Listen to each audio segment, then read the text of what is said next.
तर राम राम मंडळी. जरा पोटापाण्याकडे लक्ष देत देत अभ्यासाकडे पण लक्ष दिलं. आता विषय झालता असा, वर्षाच्या शेवटच्याच दिवशी दिवसभर लॅपटॉप समोर थोबड वाचून बसून मी संध्याकाळी पडली आजारी. आता हे आमच्या बारक्याकडे येता आणलं होतं किचन. आता ह्या बाहुलीचा कलर पांढरा शुभ्र होता. पेन फुटून पेनाच्या शाईनं कड्यानं सगळा बेरंगच करून टाकला होता त्या बाहुलीचा. आणि मी तांदळातलं कडं निवडत होती. असं जर भाऊकीतलं मला कडं निवडता आलं असतं तर.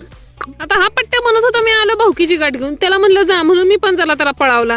कसं आहे माझ्याकडे माणूस की आहे ना. मग हे फुलपाखरू म्हणत होते मला पण जरा उडू द्या. तुम्ही पण बालपणी असल्याकडे केलेत का? आठवतेत का बालपणीच्या गोष्टी काहीशा? मग हे मला ससेबाव गावले. आमच्या रानातली भाजी खाणारे हेच ते.